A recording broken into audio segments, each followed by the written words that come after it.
China reaffirmed its opposition to unilateral sanctions by the United States against Iran at a meeting between Foreign Minister Wang Yi and his Iranian counterpart, while backing efforts to revive a 2015 nuclear deal between major powers and Iran.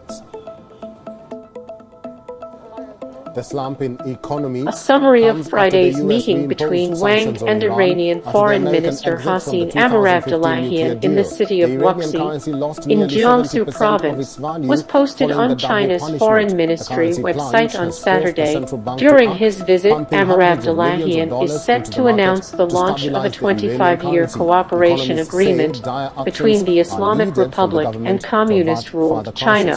Wang, who is also state councillor, said the U.S. bore primary responsibility for the ongoing difficulties with Iran, having unilaterally withdrawn from a 2015 nuclear deal between the major powers and Iran. Under the terms of that deal, in return for the lifting of international sanctions, Iran would limit uranium enrichment activity, making it harder to develop nuclear arms, although Tehran denies having plans for nuclear weapons.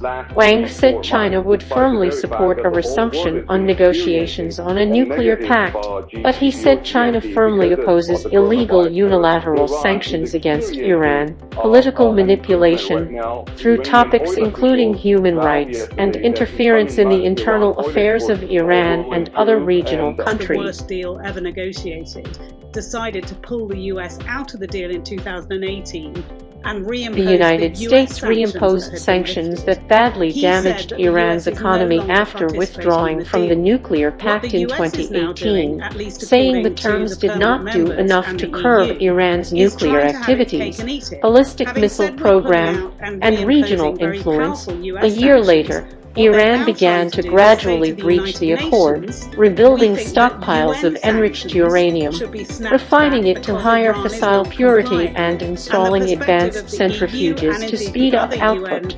Permanent members is you can't do both. You can't say we're not in the deal mechanism, but we want UN sanctions to snap back. So Iran and the US remain locked in talks over whether a compromise can be found to renew the deal and dispel fears of a wider Middle East war. A source close to negotiations said on Friday that many issues remain unresolved. Wang, who earlier in the week met with several counterparts from Gulf Arab countries concerned about the potential threat from Iran, also said China hopes to set up a dialogue mechanism with Gulf countries to discuss regional security issues. Has caused the price inflation. The rupee closed at an all-time low at 175.73